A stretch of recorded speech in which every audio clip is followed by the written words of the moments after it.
ছোট শিরিক হলো রিয়া, লোক দেখানো ইবাদত করা। কেউ যদি লোক দেখানো ইবাদত করে এটা ছোট শিরিক হয়ে যাবে। আল্লাহ আমাদেরকে হেফাজত করেন। কোন মানুষকে দেখানোর জন্য আমল করলে সে আমল আল্লাহ কবুল করবেন না। হাদিসের একটি কিতাব আছে নাসাই, এই কিতাবের 3140 নম্বর হাদিস।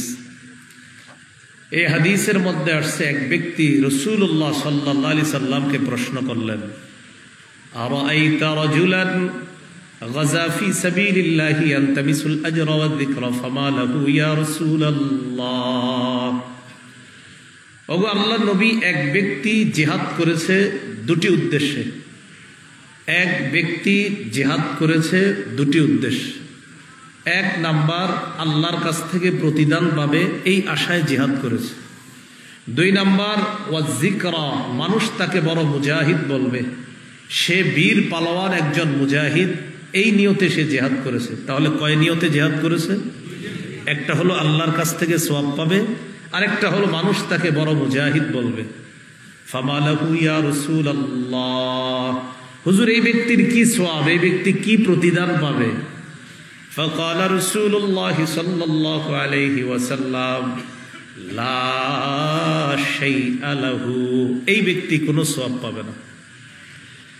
আ'আদাহা সালাসা মাররাত, প্রশ্নটি নবীকে 3 বার করলেন সাহাবী। হুজুর কি বলেন, কোনো সওয়াব পাবে না? নবীজি বললেন লা শাইআ লাহু, লা শাইআ লাহু, লা শাইআ লা, সে সওয়াব পাবে না, সে সওয়াব পাবে না, সে সওয়াব পাবে না। কেন? ইন্নাল্লাহা লা ইয়াকবালু মিনাল আমালি ইল্লা মা কানা লাহু খালিসান ওয়াবতুগিয়া বিহি ওয়াজহুহু, আল্লাহ ততক্ষণ বান্দার আমল কবুল করেন না যতক্ষণ আমলটা আল্লাহর জন্য খাঁটিভাবে না হবে এবং আল্লাহকে খুশি করার জন্য না হবে, ততক্ষণ আমল কবুল করা হবে না। সামনে যারা আছেন বুঝে থাকলে বলেন তো, ছোট শিরিক কাকে বলে? রিয়া, লোক দেখানো। বলেন, ছোট শিরিক কাকে বলে? রিয়া বা লোক দেখানো ইবাদত করা। একটু আমার সাথে বলেন, ছোট শিরিককে বলেন, ছোট শিরিককে না, আরেকটু বলেন, ছোট শিরিককে গোপন শিরিকও বলা হয়। ছোট শিরিককে কি বলা হয়? গোপন শিরকও বলা হয়। এই ব্যাপারে একটা হাদিস শোনেন। আজকে এশার নামাজ আপনারা মসজিদে পড়তে এসেছেন, যারা যারা পড়েছেন, এশার নামাজ পড়তে এসে আপনি দেখলেন যে কেউ একজন আপনার নামাজ লক্ষ্য করতেছে, তখন আপনি নামাজটা খুব সুন্দর করতেছেন এই নিয়তে যে অমুকে আমার নামাজ দেখতেছে, এটা গোপন শিরিক। বলেন কি শিরিক? হাদিস থেকে জেনে নিই বিষয়টা। মুসনাদে আহমদ 11270 নম্বর হাদিস। এই হাদিসের বর্ণনাকারী সাহাবী আবু সাঈদ রাদিয়াল্লাহু তাআলা তিনি বলেন, খরাজা আলাইনা রাসূলুল্লাহ সাল্লাল্লাহু আলাইহি ওয়াসাল্লাম ওয়া নাহনু নাতাযাকারুদ দাজ্জাল, নবীজি আমাদের সামনে আসছে, তখন আমরা দাজ্জালের আলোচনা করতেছিলাম। فقال رسول الله صلى الله عليه وسلم ألا أنبئكم بما هو أخوف عليكم من المسيح الدجال। আচ্ছা, তোমরা কি সম্পর্কে আলোচনা করতেছিলা? কয় দাজ্জাল। নবীজি বলেন, দাজ্জালের চাইতে আরো ভয়ঙ্কর একটা ব্যাপার আমি কি তোমাদেরকে বলবো কিনা? তোমরা তো দাজ্জাল বিষয়ে কথা বলতেছো, ভয়ঙ্কর, এর চেয়ে আরো ভয়ঙ্কর বিষয় আছে। সাহাবীরা অবাক যে দাজ্জালের চেয়ে ভয়ঙ্কর আবার কি? সাহাবীরা বললেন, কুলনা বালা ইয়া রাসূলুল্লাহ, জি হুজুর সেটাই বলেন। ফাকালা রাসূলুল্লাহ সাল্লাল্লাহু আলাইহি ওয়াসাল্লাম, নবীজি বললেন, আশ-শিরকুল খাফিয়্যু, গোপন শিরিক দাজ্জালের চেয়েও ভয়ঙ্কর। নাউজুবিল্লাহ। এবার আল্লাহ নবী বলেন, গোপন শিরিক কাকে বলে তোমরা শুনে নাও। وهو أن يقوم الرجل فيصلي فيزين صلاته لما يرى من نظر رجل। গোপন শিরিক বলা হয় কোন মানুষ নামাজের মধ্যে দাঁড়ায়, দাঁড়ানোর পর এই নিয়তে তার নামাজ সে সুন্দর করে, মনে মনে বলে এক ব্যক্তি আমার নামাজ দেখতেছে, এই আশায় সে তার নামাজ সুন্দর বানায়। নবী বলেন এটাকে গোপন শিরিক বলা হয়। একজন তার নামাজ দেখতেছে, তাই নামাজ সুন্দর করতেছে, এই নিয়তে যে একজন মনে হয় আমার নামাজ দেখতেছে তাই নামাজটা আরো সুন্দর করে, এটা গোপন শিরিক। এখন প্রশ্ন হলো, তার মানে কি নামাজ সুন্দর করা যাবে না? নামাজ সুন্দর করা যাবে। কার জন্য?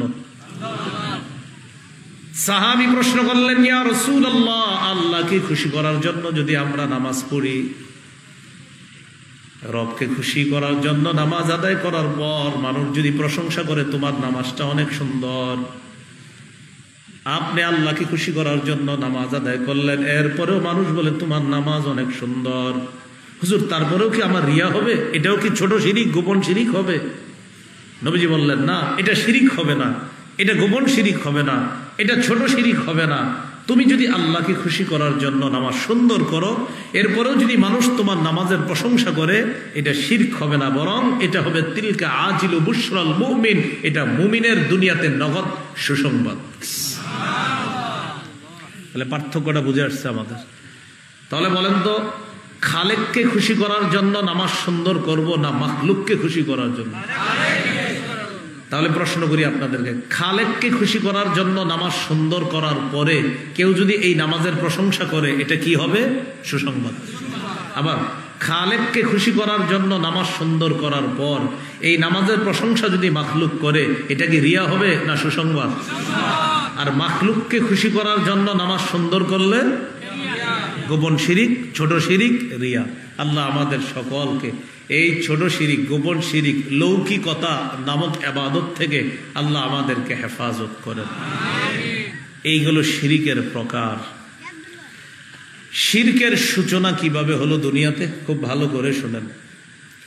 সহিহ বুখারীর 4920 নম্বর হাদিস শোনাবো এখন। শিরিকের সূচনা কিভাবে হলো। আপনারা হয়তো অনেকে তাফসির দেখেন, 29 পারা 12 নম্বর পৃষ্ঠা, সূরা নূহের 23 নম্বর আয়াতের তাফসীরটা দেখবেন। এই আয়াতে 5টি মূর্তির নাম আল্লাহ আলোচনা করেছেন। আল্লাহ তাআলা বলেন, وَقَالُوا لَا تَذَرُنَّ آلِهَتَكُمْ وَلَا تَذَرُنَّ وَدًّا وَلَا سُوَاعًا وَلَا يَغُوثَ وَيَعُوقَ وَنَسْرًا وَقَدْ أَضَلُّوا كَثِيرًا। তোমরা তোমাদের ইলাহকে পরিত্যাগ করো না, তোমরা তোমাদের খোদাদেরকে পরিত্যাগ করো না। নাউজুবিল্লাহ পড়ে। তোমরা ওয়াদ্দুন নামক খোদাকে ছেড়ে দিও না, সুয়া নামক খোদাকে ছেড়ে দিও না, ইয়াগুস নামক খোদাকে ত্যাগ করো না, ইয়াউক নামক খোদাকে ত্যাগ করো না, নাসরুন নামক খোদাকে ত্যাগ করো না। এই 5টা খোদা, 5টা মূর্তি, এই মূর্তির কথা কোরআনে আসছে। এক জাতি তাদের সম্প্রদায়ে একে অপরকে বলে, সাবধান, আল্লাহ আমাদের রব, তিনি হলেন প্রধান, আর আমাদের এই 5 জন খোদা আছে, এরা আল্লাহর সহযোগী। এই 5 জনের নাম কোরআনে আছে, সূরা নূহের 23 নম্বর আয়াত। এই আয়াতের তাফসীর ইমাম বুখারী রাহমাতুল্লাহ আলাইহি, বুখারীতে আছে কিতাবুত তাফসীর, তাফসীর অধ্যায়, হাদিসের বর্ণনাকারী আব্দুল্লাহ ইবনে আব্বাস, হাদিস নাম্বার 4920 নম্বর হাদিস বুখারীর। মোট হাদিস সংখ্যা হবে 7563টা। এই যে 5টা মূর্তির নাম, ওয়াদ্দুন, সুওয়াউন, ইয়াগুস, ইয়াউক, নাসরুন। আমি আবার বলছি, ওয়াদ্দুন, সুওয়াউন, ইয়াগুস, ইয়াউক, নাসরুন। আপনাদেরকে ভদ্রতার সাথে বলি, আপনাদের কলিগ যারা আছে, আপনাদের আত্মীয় স্বজন যারা আছে, তাদের মাঝে হয়তো অনেকে পুতুল খুব ভালোবাসে, অনেকে হয়তো বাহির থেকে দেবদেবী কিনে আনাটা পছন্দ করে। মুসলমানদের মধ্যে অনেকে, যেটা সৌন্দর্য হিসাবে একজনের একটা মূর্তি আইনা ঘরে লাগিয়ে দিল, হয়তো অনেকে পছন্দ করতে পারে যেটা সৌন্দর্যতা। তাকে যদি পারেন বাংলায় এই ইতিহাসটা শুনিয়ে দিবেন। আমি যেটা এখন বলবো এটা বুখারীর বর্ণনা, আপনারা বাংলাটা শুধু মনে রাখবেন। তখন তাদেরকে বলবেন, দেখো, আল্লাহ সূরা নূহের 23 নম্বর আয়াতে 5টি মূর্তির কথা আলোচনা করেছেন। সহিহ বুখারীর 4920 নম্বর হাদিসের মধ্যে এই আয়াতের তাফসীরে আসছে। এই 5টি মূর্তি মূলত মূর্তির নাম ছিল না। এই 5টি মূর্তি মূলত ছিল আসমাউ রিজালিন সালিহিন মিন কওমি নূহ। নূহ নবীর জাতির মধ্যে 5 জন ভালো আল্লাহর ওলি ছিলেন। এই আল্লাহর ওলিদের 5 জন আল্লাহর ওলির নাম ছিল এই 5 মূর্তির নাম। তাহলে বলেন তো, এই 5 মূর্তির নাম যে কোরআনে আসছে, এগুলো কি আসলে মূর্তির নাম ছিল না ওলিদের নাম ছিল? এখন আপনাদের মনে আসছে, তাহলে ওলিদের নাম মূর্তির নাম হলো কিভাবে? এই 5 নাম ছিল আল্লাহর ওলিদের নাম। ওয়াদ্দুন নামক আল্লাহর ওলি ইবাদত করতেন, তিনি মারা গেছেন। সুয়া নামক আল্লাহর ওলি ইবাদত করতেন, তিনি মারা গেছেন। ইয়াগুস নামক আল্লাহর ওলি ইবাদত করতেন, তিনিও মারা গেছেন। ইয়াউক নামক আল্লাহর ওলি তিনি ইবাদত করতেন, তিনিও ইন্তেকাল করলেন। নাসরুন নামক আল্লাহর ওলি উনি ইবাদত করতেন, ইন্তেকাল করলেন। তো দেখবেন সাধারণত আমাদের দেশের বড় কোনো আলেম মারা গেলে আমরাও কিন্তু কষ্ট পাই, অনেক কষ্ট পাই, আহারে হুজুর মারা গেলেন।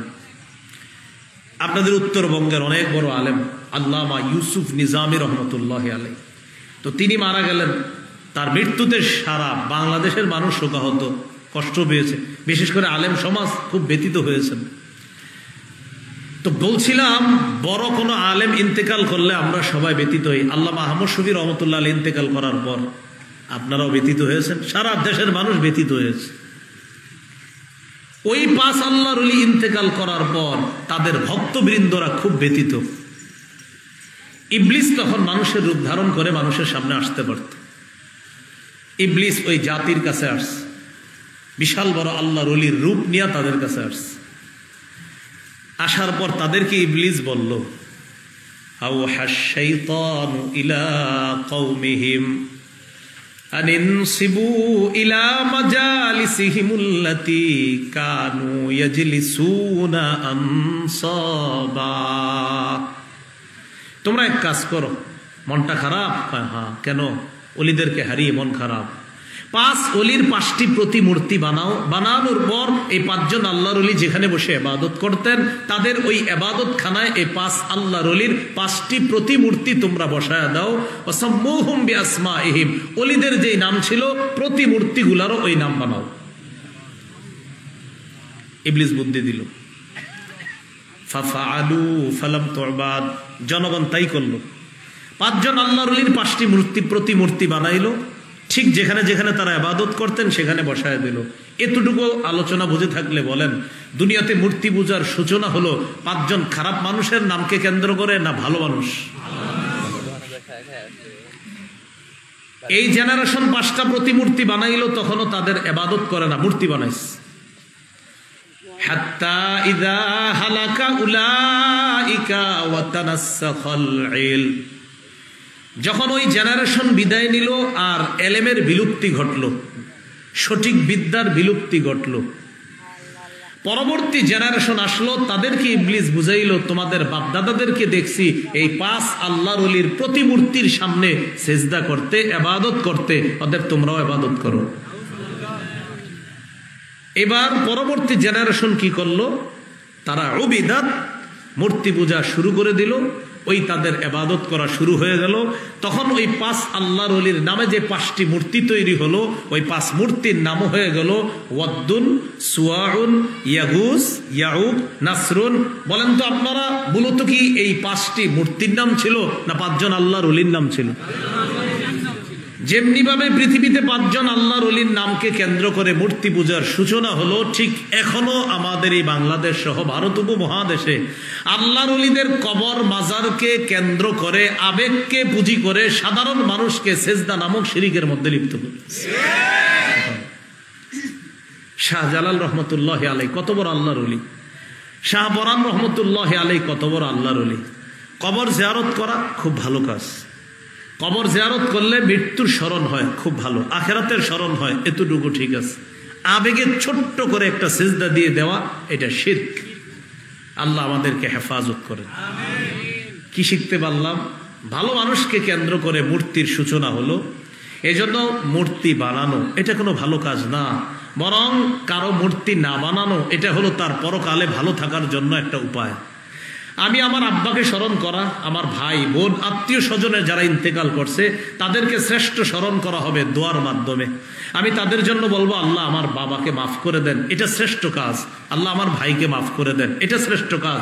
আমার আব্বার একটা মূর্তি দাঁড় করিয়ে দিলাম, আমার ভাইয়ের একটা মূর্তি দাঁড় করিয়ে দিলাম, আমার বোনের একটা মূর্তি দাঁড় করিয়ে দিলাম, আর তাদেরকে আমি স্মরণ করলাম। বিশ্বাস করেন আমি তাদের প্রকৃত সন্তান না, বরং আমি তাদের কুসন্তান হিসাবে বিবেচিত হব।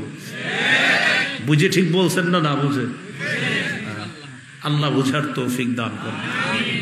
এই হলো মূর্তি পূজার সূচনা, এইভাবে পৃথিবীতে হলো।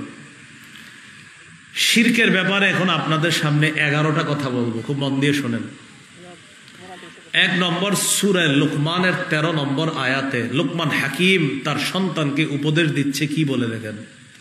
আল্লাহ তাআলা বলেন, আউযু বিল্লাহি মিনাশ শাইতানির রাজীম, وَإِذْ قَالَ لُقْمَانُ لِابْنِهِ وَهُوَ يَعِظُهُ يَا بُنَيَّ لَا تُشْرِكْ بِاللَّهِ إِنَّ الشِّرْكَ لَظُلْمٌ عَظِيمٌ।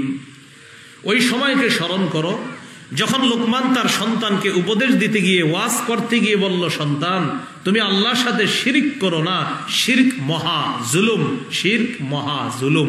সবচেয়ে বড় জুলুম কি বলেন তো? শিরক করা। আমি ওনাকে যদি এখন একটা আঘাত করি, প্রহার করি, এটা জুলুম। ওনাকে একটা আঘাত করা জুলুম, আর আল্লাহর সাথে শিরক করা এর চেয়ে বড় জুলুম।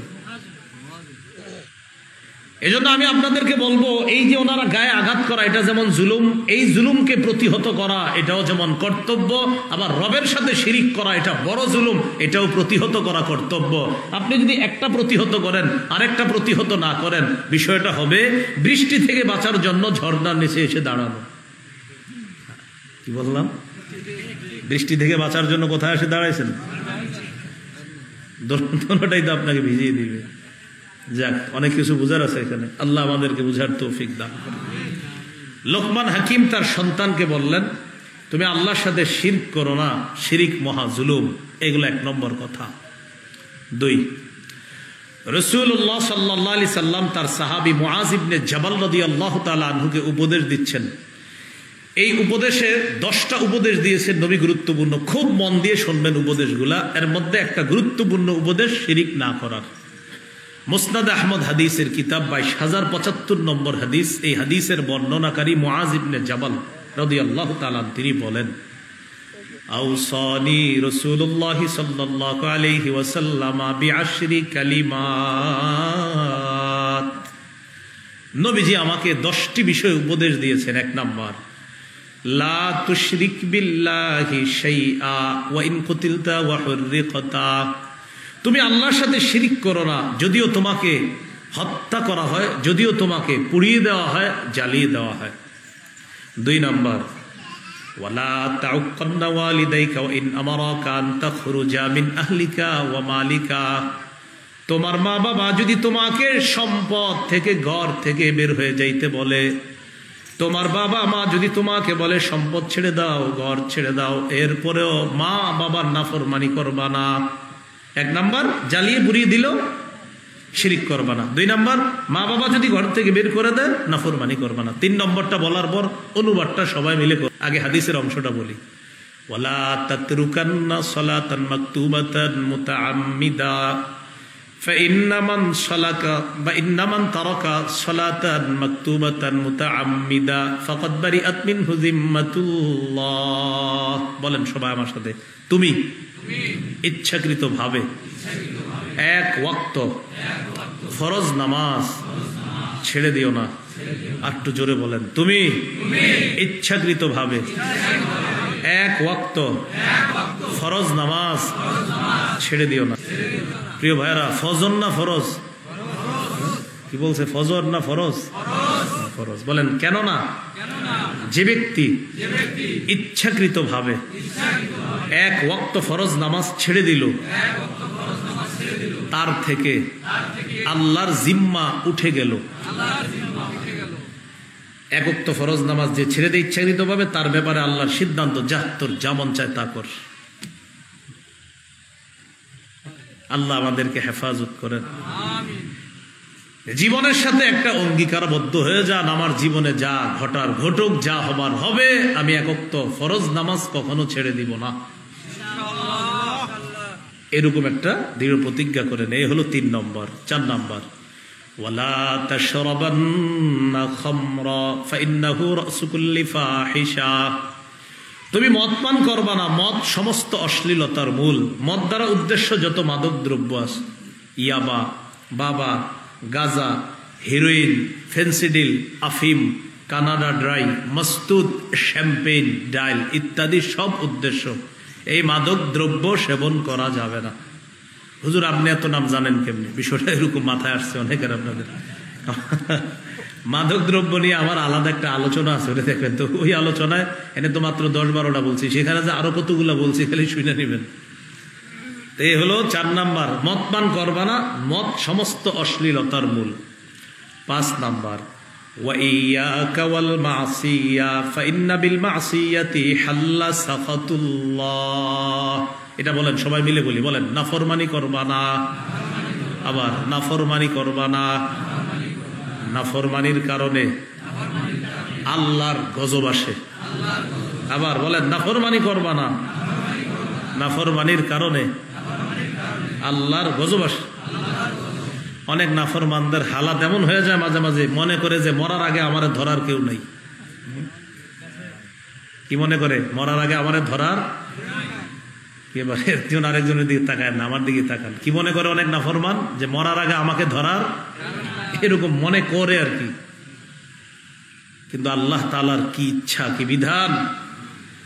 গতকাল আপনার মনে হবে যে আমারে ধরার কে আছে, কিন্তু আজকে এই মুহূর্তে মনে হবে আমি কিছুই না। আল্লাহ আমাদেরকে বুঝার তৌফিক দান করেন।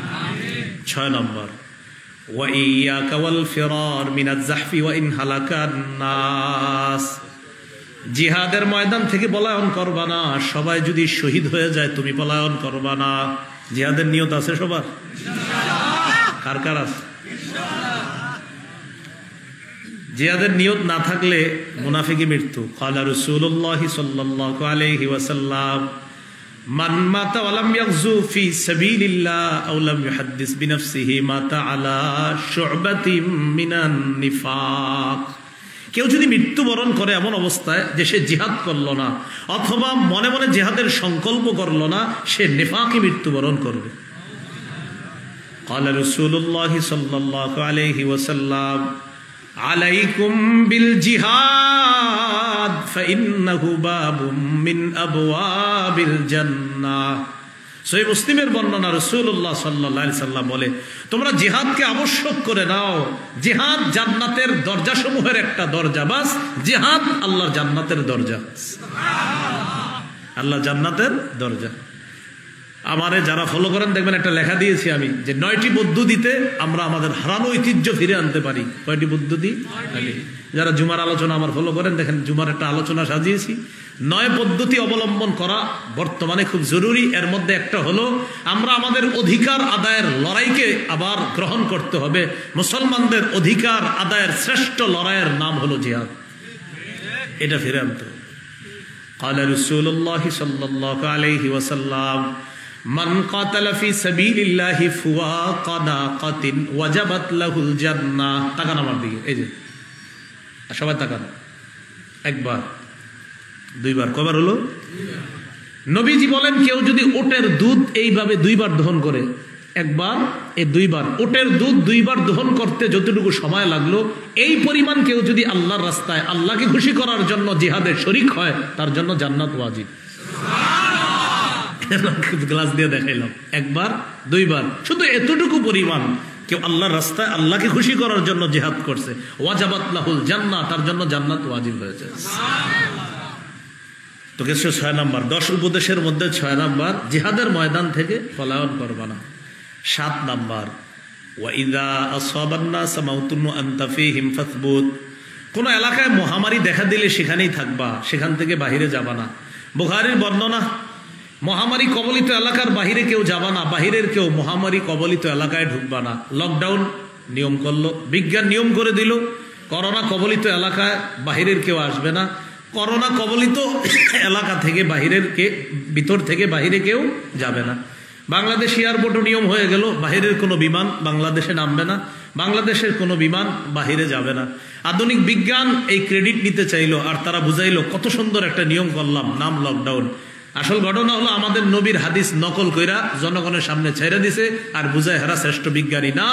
অবিকল নিয়মটা 1500 বছর আগে পৃথিবীর শ্রেষ্ঠ বিজ্ঞানী মুহাম্মদ সাল্লাল্লাহু আলাইহি সাল্লাম বলে গেছে। মনে করছে এইগুলো আমরা জানি না, আর আমরা যে হাদিসে পেয়ে যাবো, এরা বুঝছে এগুলা। কি বললো? আমরা গবেষণা করে বের করছি। তো বললেই তো হয় যে আমনে নবীর হাদিস থেকে একটু জায়গাটা চুরি করে মেরে দিছি আর বলছি আমগো গবেষণা। আরে ভাই, এরকম কেমন কথা? আমার নবী অবিকল কথাটা বলছে, তো বললে সমস্যাটা কি? যে মোহাম্মদ সাল্লাল্লাহু আলাইহি সাল্লাম বলছেন করোনা মহামারী কবলিত যে এলাকায় লাগবে সেখান থেকে কেউ বাহিরে যাবে না, বাহিরের কেউ মহামারী কবলিত এলাকায় ঢুকবে না। বাণীতে মোহাম্মদ সাল্লাল্লাহু আলাইহি সাল্লাম এটা বললে দোষটা কি? না বলে বলতেছে এটা বিজ্ঞান বলেছে, আর এটা বলতে শরম করে তো যে আপনাদের নবীর কথাটা চুরি করে আমরা বলে দিয়েছি। এটা বললে কেমন খারাপ না বিষয়টা? এ হলো 7 নাম্বার। 8, 9, 10 মন দিয়ে শোনেন। ওয়ানফিক আলা ইয়ালিকা মিন তাওলিকা, তুমি সাধ্য অনুযায়ী তোমার পরিবারের জন্য খরচ করবা। 20,000 টাকা বেতন, 18,000-এ মাস শেষ করবেন, পরিবারের সমস্ত কাজ শেষ করবেন, 2,000 1,000 সেভ করবেন, বাস এইভাবে চলতে হবে, এটা পরিবার নীতি।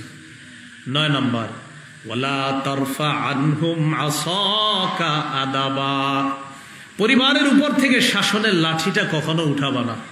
আপনার সন্তান যেন আপনার ব্যাপারে এই মানসিকতা রাখে, আমার আব্বা এমন একজন আব্বা, আমি দুনিয়ার যা বলবো সব মানবে, কিন্তু নাফরমানি করব আল্লাহর, তো আমার বাবার চেয়ে কঠিন কেউ হবে না। আপনার সন্তান যেন আপনার ব্যাপারে এই মানসিকতা রাখে, এটা শাসনের লাঠি।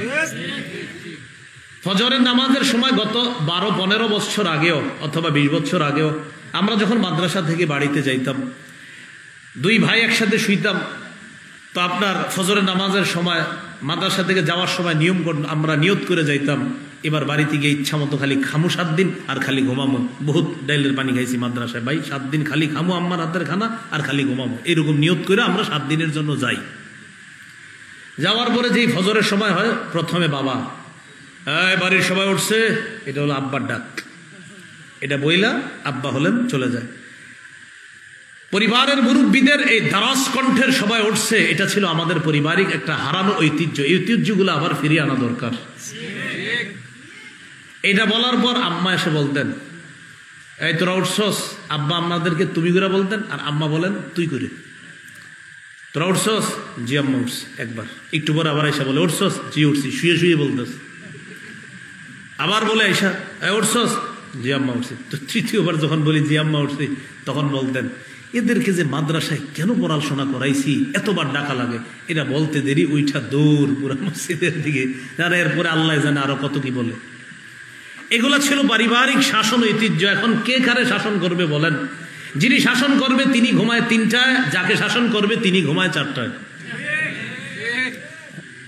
বিষয়গুলো হাস্যকর মনে হইলেও কষ্টের।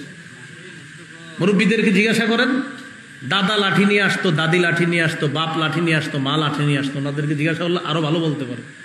লাঠি নিয়ে নামাজ না পড়বা, খাবার নাই। হ্যাঁ, ছিল না এরকম? নামাজ পড়ো নাই, খাবার নাই। স্কুল কলেজের ছেলে যারা ছিল, ছেলে মেয়ে, তাদেরও হালাত ছিল এমন। ফজরের নামাজের সময় উঠতেই হবে, কারণ ওই সময় তো স্কুল কলেজের কেউ মোবাইল চালায় না, মাদ্রাসারও কেউ চালায় না, সবাই রাতের বেলা সুন্দর ঘুমায়। ফজরের সময় আপনার উঠতে হবে, না হয় দাদা দাদি মা বাবা লাঠি নিয়ে আইসা ওঠো ওঠো তাড়াতাড়ি মসজিদে যাও, সেটা মাদ্রাসার ছাত্র হোক স্কুল কলেজের ছাত্র হোক। এটা ছিল পারিবারিক শাসন। রাসূল সাল্লাল্লাহু আলাইহি সাল্লাম এটাই বলেছেন, লা তারফা আনহুম আসাকা আদাবা, সন্তানের উপর থেকে শাসনের লাঠি কখনো উঠাবা না।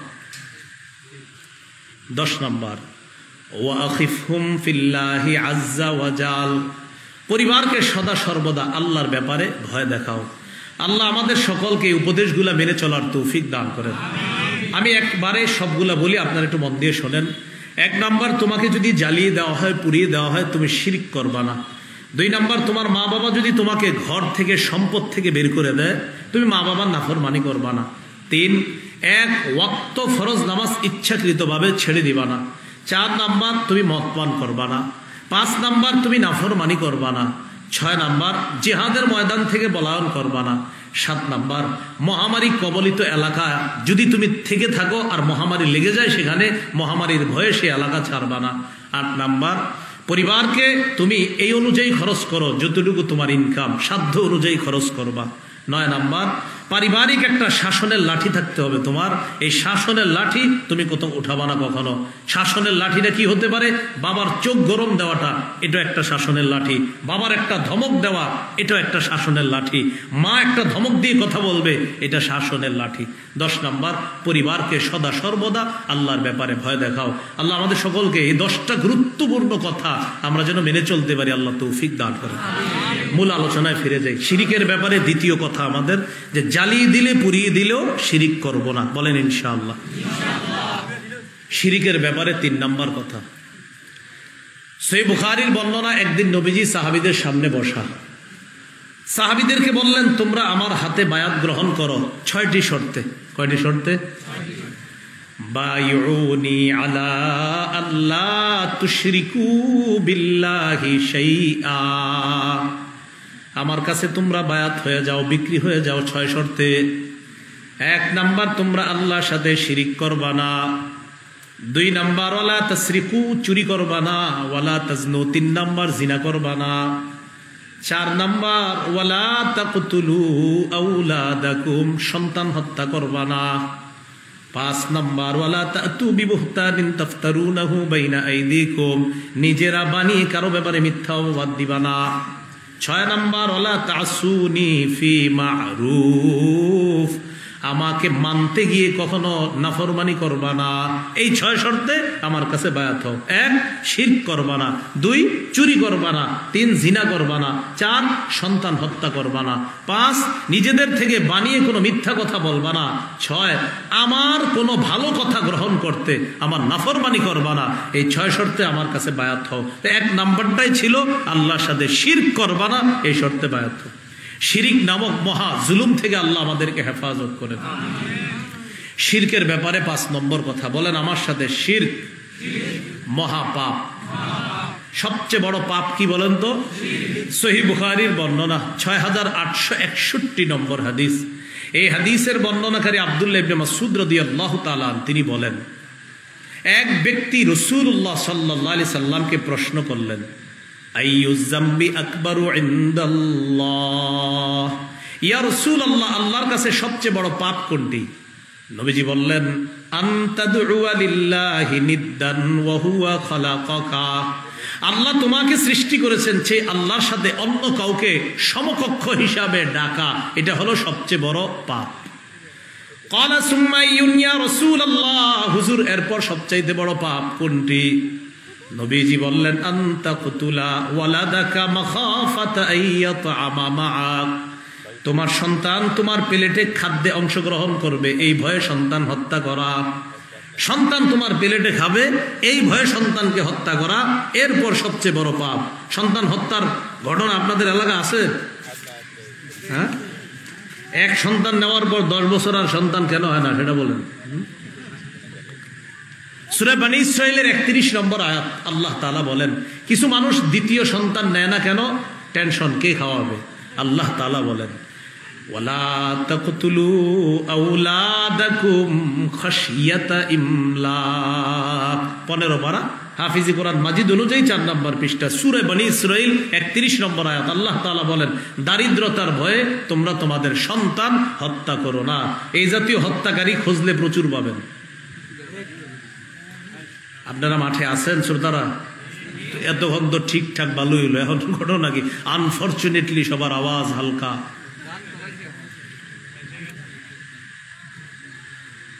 ক্বালা সুম্মা আইয়ুন ইয়া রাসূলুল্লাহ, হুজুর এরপর সবচাইতে বড় পাপ কোনটি? নবীজি বললেন, আনতুজানি বিহালিলাতি জারিকা, তুমি তোমার প্রতিবেশীর স্ত্রীর সাথে অবৈধ কর্মে লিপ্ত হয়ে যাওয়া। প্রতিবেশী বিদেশে থাকার অজুহাতে তুমি তোমার প্রতিবেশীর স্ত্রীর সাথে পরকীয়ায় লিপ্ত হয়ে যাওয়া, এরপর সবচাইতে বড় পাপ। প্রতিবেশীর স্ত্রী বাড়িতে আছে, তিনি কোথাও চাকরি করে, ঢাকা বা কোথাও চাকরি করে, এই প্রতিবেশীর স্ত্রী ছিল এলাকাবাসীর কাছে আমানত, তার দিকে খারাপ দৃষ্টি না দেওয়া ছিল এলাকার দায়িত্ব কর্তব্য, এটা না করে তার সাথে অবৈধ সম্পর্কে জড়িয়ে গেছে। ব্যভিচার এমনি খারাপ। নবী বলেন, প্রতিবেশীর স্ত্রীর সাথে ব্যভিচার এটা বড় পাপ। কিয়ামতের ময়দানে বড় পাপীর খাতারে তাকে দাঁড় করানো হবে। আল্লাহ আমাদেরকে হেফাজত করেন। যাই হোক, আলোচনায় জানব, মূল বিষয় হলো শিরিক সবচেয়ে বড় পাপ। এরপরে সবচেয়ে বড় পাপ সন্তান হত্যা করা, কে খাওয়াবে এই ভয়ে সন্তান হত্যা করা। এরপর সবচেয়ে বড় পাপ প্রতিবেশীর স্ত্রীর সাথে ব্যভিচারে লিপ্ত হয়ে যাওয়া। শিরকের ব্যাপারে 5 নাম্বার কথা বলেন, শিরক সবচেয়ে বড় কবিরা গুনাহ। আগেরটা গেল বড় পাপ, আর এটা হলো কবিরা গুনাহ। এই হাদিস থেকে আমরা জানি, সহিহ বুখারীর 6675 নম্বর হাদিস। এই হাদিসের বর্ণনাকারী আব্দুল্লাহ ইবনে আমর রাদিয়াল্লাহু তাআলা তিনি বলেন, আল কাবাইরু আল ইশরাকু বিল্লাহ, সবচাইতে বড় কবিরা গুনাহ হলো আল্লাহর সাথে শিরিক করা। সুম্মা উকুকুল ওয়ালিদাইন, এরপর সবচাইতে বড় কবিরা গুনাহ হলো মা বাবার সাথে নাফরমানি করা। সুম্মা কতলুন নাফসি, এরপর সবচাইতে বড় কবিরা গুনাহ মানুষকে হত্যা করা। বলেন কি হত্যা করা? আবার বলেন কাকে হত্যা করা?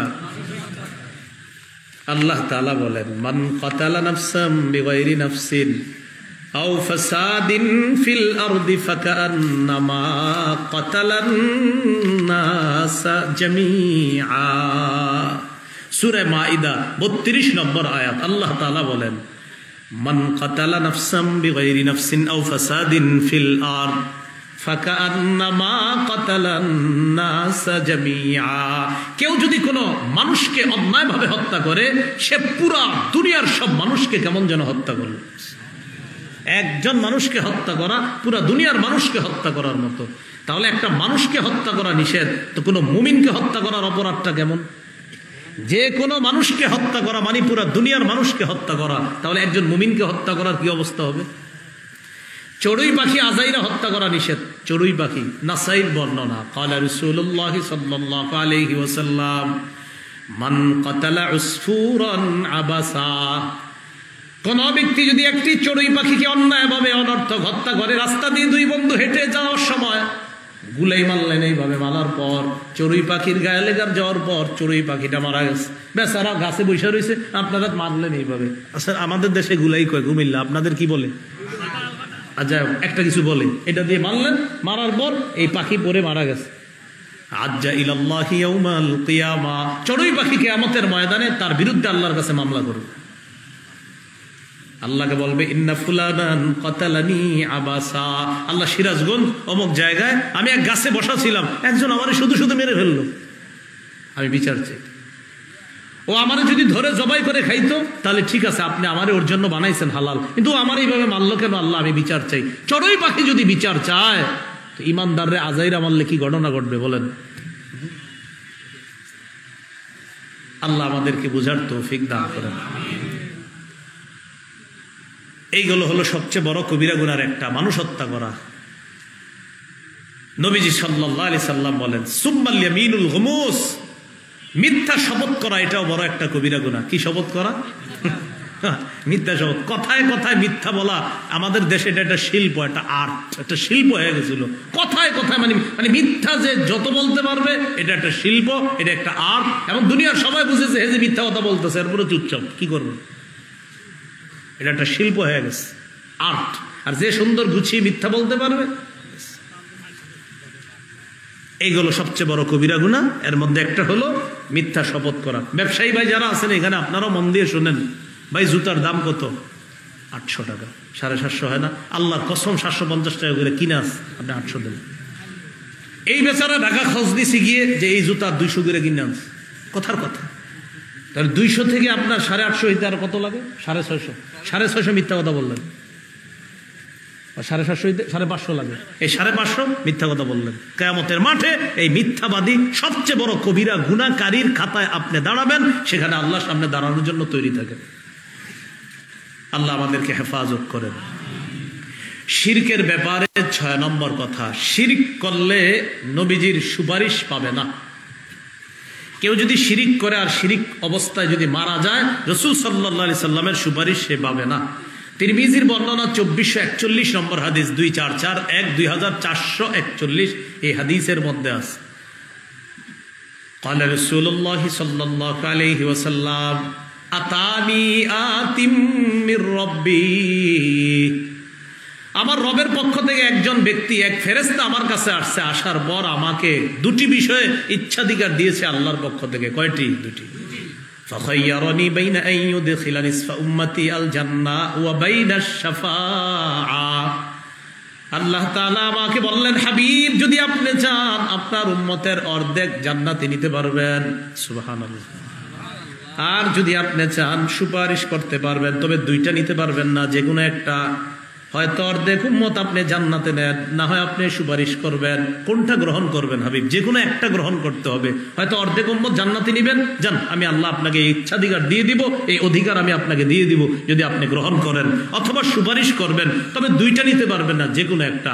আমাদের নবীজি সাল্লাল্লাহু আলাইহি সাল্লামের কি বুদ্ধি, সুবহানাল্লাহ বলেন। রাসূল সাল্লাল্লাহু আলাইহি সাল্লামের মেধা, রাসূল সাল্লাল্লাহু আলাইহি সাল্লাম সবচেয়ে বিচক্ষণ মানুষ ছিলেন। নবীজি বললেন ফাখতারতু শাফাআ, আমি সুপারিশটাই গ্রহণ করে নিলাম। সুবহানাল্লাহ। আল্লাহ আমার উম্মতের অর্ধেক জান্নাতে গেলে তো হবে না, আরো যেতে হবে, তাই আমি সুপারিশ করব ততক্ষণ যতক্ষণ নিতে পারবো সুপারিশ করব। তবে সবাই বলেন তবে, সবাই বলেন তবে। সুপারিশ তাদের জন্য হবে না যারা শিরিক করে। নবীজি বলেছেন ওয়াহিয়া লিমান লা ইউশরিকু বিল্লাহি শাইআ, সুপারিশ শুধু তাদের জন্য হবে যারা শিরিক করে না, আর যারা শিরিক করবে তাদের জন্য আমার এই সুপারিশ হবে না। ভাই শিরিক ছাড়া কোনো মতে একটু মারা যান, নবীজি সুপারিশ করে কোনো না কোনো ভাবে আপনাকে জান্নাতে নিয়ে যাবেন। সুবহানাল্লাহ। এটাই সহিহ বুখারীর 1237 নম্বর হাদিসে আছে। আর কিতাবুর রিকাক বিশাল বড় একটা হাদিস আছে, সেখানে 6443, 6444 এই হাদিস, আর 1237 হলো ছোট। এই হাদিসের মধ্যে আসছে জিবরিল আমিন রাসূল সাল্লাল্লাহু আলাইহি সাল্লামকে বলেছেন বাশশির উম্মাতাক আন্নাহু মান মাতা মিন উম্মাতিকা লা ইউশরিকু বিল্লাহি শাইআ দাখালাল জান্নাহ। হাবিব আপনার উম্মতকে সুসংবাদ দেন, খালি যদি শিরিক ছাড়া মারা যায়, সরিষার দানা পরিমাণও যদি পিওর ঈমানটা খালি থাকে, সে জান্নাতে যাবে। কি পরিমাণ? সরিষার দানা পরিমাণ। এই কথাও আছে হাদিসের মধ্যে, সহিহ বুখারীর 44 নম্বর হাদিসে আছে ইয়াখরুজু মিনান নার মান ক্বালা লা ইলাহা ইল্লাল্লাহ ওয়া ফি কলবিহি ওয়াজনু শাঈরাতিন মিন খায়র ওয়া ফি কলবিহি ওয়াজনু বুররাতিন মিন খায়র ওয়া ফি কলবিহি ওয়াজনু যাররাতিন মিন খায়র। গম পরিমাণ, জব পরিমাণ, সরিষা পরিমাণ কোন ব্যক্তির অন্তরে যদি পিওর ঈমান থাকে, সে জাহান্নামেও যদি যায়, কিছু সময় জাহান্নামে কাটানোর পর ওই খাঁটি পিওর সরিষার দানাওয়ালা ঈমানের কারণে আল্লাহ একদিন তাকে জান্নাত দান করবেন। বুখারীর 44 নম্বরে। তাই আপনারা খালি পিওর ঈমান অর্জন করবেন আর নামাজ রোজা ছেড়ে দিবেন আজকে থেকে, এরকম না বিষয়টা। আল্লাহ বুঝার তৌফিক দান করেন। তো রাসূল সাল্লাল্লাহু আলাইহি সাল্লামের সুপারিশ পাওয়া যাবে না। শিরিকের ব্যাপারে 6 নম্বর কথা, ভাই আমরা শিরিক করব না। শিরকের ব্যাপারে 7 নম্বর কথা, কোন ব্যক্তি আকাশ পরিমাণ গুনাহ করছে, অথবা দুনিয়ার যত বালু আছে এই পরিমাণ গুনাহ করছে, গুনাহ করার পর আল্লাহরে একটু বলছে আল্লাহ আমি তো এই পরিমাণ গুনাহ করছি, আপনি আমারে মাফ করে দেন। আল্লাহ দেখবে ওর পাপের মধ্যে অনেক পাপ, দুনিয়া পরিমাণ পাপ, শুধু শিরিক নাই। আল্লাহ বলে যা মাফ করে দিলাম। তিরমিজির বর্ণনা 3540 নম্বর হাদিস, এটা হাদিসে কুদসি। আল্লাহ তাআলা বলেন ইয়া ইবনা আদম ইন্নাকা মা দাউতানি ওয়া রাজাউতানি গফারতু লাকা আলা মা কানা মিনকা ওয়ালা উবালি। আমাকে ক্ষমার আশায় যতক্ষণ তুমি ডাকতে থাকবা, আমি আল্লাহ ততক্ষণ তোমাকে ক্ষমা করতেই থাকবো। ইয়া ইবনা আদম লাউ বালাগাত যুনুবুকা আনানাস সামা সুম্মা ইস্তাগফারতানি, তোমার গুনাহ যদি আকাশের চূড়ায় গিয়ে পৌঁছে যায়, আর যদি তুমি আমার কাছে ক্ষমা চাও, গফারতু লাকা আলা মা কানা মিনকা ওয়ালা উবালি, আমি আকাশ পরিমাণ গুনাহ ক্ষমা করে দিব, এতে আমি আল্লাহ কারো পরোয়া করি না। এরপরে কি বলে দেখেন, ইয়া ইবনা আদম ইন্নাকা লাউ আতাইতানি বিকরাবিল আরদি খাতায়ায়া সুম্মা লাকিতানি লা তুশরিকু বি শাইআ। দুনিয়ার বালু পরিমাণ গুনাহ করেছো তুমি, আর আমার কাছে এই পরিমাণ গুনাহ নিয়ে আসছো, শুধু শিরিক করো নাই। লা তাইতুকা বিকরাবিল আরদি মাগফিরা, আমি বালু পরিমাণ ক্ষমা নিয়ে তোমাকে ক্ষমা করে দিব। সুবহানাল্লাহ। বালু পরিমাণ গুনাহ, বালু পরিমাণ ক্ষমা, বালু পরিমাণ গুনাহ, বালু পরিমাণ ক্ষমা, শর্ত শিরিক করবা না। এইগুলো কত? 7 নম্বর কথা। শিরকের ব্যাপারে 8 নম্বর কথা। আজকে কি বার? আগামীকাল মঙ্গলবারের আগের দিন কি বার? এই 2টা বার মুখস্থ করেন, বলেন সোমবার, বৃহস্পতিবার, বলেন আবার বলেন, এবার আমার সাথে বলেন এখন থেকে প্রতি সপ্তাহে। মামুনরা কি ওয়াজ শুনতেছে? আচ্ছা বলেন এখন থেকে প্রতি সপ্তাহে সোমবার এবং বৃহস্পতিবার আমরা এই টেনশন করব, আমার আমলনামা আল্লাহর কাছে শিরিক মুক্ত ভাবে পৌঁছেছে কিনা। এই টেনশন করব কিবারে সোমবার বৃহস্পতিবার। বলেন কেন না?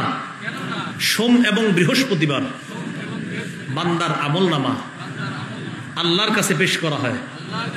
আমলনামায় যদি শিরিক না থাকে, কিছু গুনাহ থেকে থাকলেও আল্লাহ মাফ করে দেয়।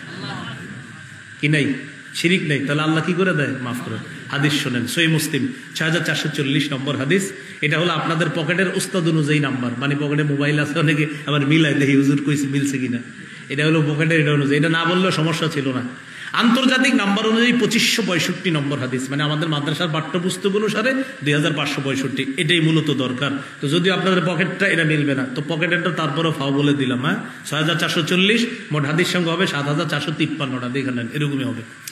এই হাদিসে আসছে রাসূলুল্লাহ সাল্লাল্লাহু আলাইহি সাল্লাম বলেন, তু'রাদুল আ'মালু ইলাল্লাহ ফি কুল্লি ইয়াউমি খামিসিন ওয়া ইসনাইন। প্রতি বৃহস্পতিবার এবং সোমবার আমলনামা আল্লাহর কাছে পেশ করা হয়। নবী বলেন, ফায়াগফিরুল্লাহু লিকুল্লি ইমরিইন লা ইউশরিকু বিল্লাহি শাইআ ইল্লা ইমরাআন কানাত বাইনাহু ওয়া বাইনা আখিহি শাহনা। নবী বলেন, সোমবার আর বৃহস্পতিবার আমলনামা যখন আল্লাহর কাছে যায়, দুই শ্রেণীর অপরাধী, একটা হলো শিরিককারী, আরেকজন হলো বিদ্বেষ পোষণকারী। আমলনামার মধ্যে যদি শিরিক না থাকে আর ভাই ভাই বিদ্বেষ যদি না থাকে, এমন সব পাপীদেরকে আল্লাহ মাফ করে দেয়। শিরিক করা যাবে না, আর ভাই ভাই বিদ্বেষ রাখা যাবে না। শিরিক নামক অপরাধটা ছাড়তে হবে। ভাই ভাই বিদ্বেষ থাকলে আজকে ভাইয়ের কাছে ফোন দিয়ে বলবেন, ভাইজান আমার ভুল হয়ে গেছে, আমারে মাফ করে দেন তাড়াতাড়ি। ভাই ভাই মিলে যেতে হবে। তাহলে এই দুই অপরাধ যদি থাকে তাহলে কিন্তু মাফ হবে না। এই দুই অপরাধ না থাকলে আল্লাহ আপনার আশেপাশে যে গুনাহগুলো হয়ে যায় আমাদের অজান্তে জানতে, এগুলো আল্লাহ মাফ করে দিবেন। এই হলো 8 নম্বর কথা। 9 নম্বর কথা, শিরিক করে যদি কেউ মারা যায় তার জন্য জান্নাত হারাম হয়ে যাবে। সূরা মাইদার 72 নম্বর আয়াতে আল্লাহ তাআলা বলেন, ইন্নাহু মান ইউশরিক বিল্লাহ ফাকাদ হারামাল্লাহু আলাইহিল জান্নাহ। কেউ যদি আল্লাহর সাথে শিরিক করে আর এই অবস্থায় মারা যায়, তার জন্য আল্লাহ জান্নাত হারাম করে দেয়। নাউজুবিল্লাহ। 10 নম্বর, শিরিক যে করবে এই ব্যক্তির আমলনামা সব বরবাদ। সূরা জুমারের 65 নম্বর আয়াতে আল্লাহ তাআলা বলেন, ওয়ালাকাদ উহিয়া ইলাইকা ওয়া ইলাল্লাযিনা মিন ক্বাবলিক। নবী, আপনার প্রতি আর আপনার পূর্ববর্তী নবীদের প্রতি এই মর্মে ওহী প্রেরণ করা হয়েছে, লাইন আশরাকতা, নবী আপনি যদি শিরিক করেন, লা ইয়াহবাতান্না আমালুকা, আপনার আমলনামাও সব বরবাদ হবে। নবীকে বলতেছে, আপনি শিরিক করলে আমলনামা বরবাদ। আল্লাহ আমাদেরকে হেফাজত করেন। 11 নম্বর, শিরিকের অপরাধ ছাড়া বাকি যত অপরাধ আল্লাহ ক্ষমা করে দেয়। শিরিকের অপরাধ ক্ষমার জন্য তওবা লাগবে কায়মন বাক্যে, যে ভবিষ্যতে আমি আর শিরিক করব না। তাহলে আশা করা যায় শিরিক থেকে ফিরে আসতে হবে, আর ভবিষ্যতে শিরিক করবে না, তওবা করতে হবে। তাহলে আশা করা যায় মাফ করবে। সূরা নিসার 48 নম্বর আয়াত আল্লাহ বলেন, ইন্নাল্লাহা লা ইয়াগফিরু আইয়ুশরাকা বিহি ওয়া ইয়াগফিরু মা দুনা যালিকা লিমান ইয়াশা। নিশ্চয় ব্যক্তিকে আল্লাহ ক্ষমা করেন না যে আল্লাহর সাথে শিরিক করে। এর চেয়ে নিম্নের যত অপরাধ যাকে চায় তাকে আল্লাহ মাফ করে দেয়। এই হলো শিরকের ব্যাপারে 11টা কথা। সর্বশেষ কথা, আমাদের দেশে, ভারত, পাকিস্তান, বাংলাদেশে মাজার কবরকে কেন্দ্র করে কিছু বেদাত হয়, যে বেদাতগুলা মানুষকে শিরিক পর্যন্ত পৌঁছে দেয়। এই বেদাতগুলা থেকে আমরা নিজেরা বাঁচবো, অন্যদেরকে বাঁচানোর চেষ্টা করব। আবু দাউদের 4608 নম্বর হাদিসে আছে, নবী বলেন, হালাকাল মুতানাত্তিউনা, হালাকাল মুতানাত্তিউনা, হালাকাল মুতানাত্তিউনা। বাড়াবাড়িকারীরা ধ্বংস, বাড়াবাড়িকারীরা ধ্বংস, বাড়াবাড়িকারীরা ধ্বংস। তাই ভাই, কবরকে কেন্দ্র করে কোনো ধরনের সেজদা করা যাবে না। নবী ইন্তেকালের দিন, যেদিন ইন্তেকাল করবে, সেদিনের একটা গুরুত্বপূর্ণ হাদিস শোনেন, সহিহ বুখারী 435 নম্বর হাদিস। লাম্মা নুজিলা বি রাসূলিল্লাহি সাল্লাল্লাহু আলাইহি সাল্লাম, নবীর যখন মুমূর্ষ অবস্থা, তফিকা ইয়াতরাহু খামিসাতান আলা ওয়াজহিহি, একটা কাপড় দিয়ে নবী তার চেহারা মোবারক ঢাকলেন। ফাইদাত্তাম্মা, যখন প্রাণ বের হবে, যখন প্রাণটা বের হবে, তখন কাশাফাহা আন ওয়াজহিহি, কাপড়টা চেহারা থেকে সরাইলেন। আবার বলছি, মুমূর্ষু অবস্থায় কাপড় দিলেন, আর প্রাণ যখন বের হবে এই নবী ইন্তেকাল করবে ওই মুহূর্তে কাপড় সরাইলেন। সরানোর পর বললেন লানাতুল্লাহি আলাল ইয়াহুদ ওয়ান নাসারা, ইহুদিদের উপর আল্লাহর অভিশাপ, খ্রিস্টানদের উপর আল্লাহর অভিশাপ।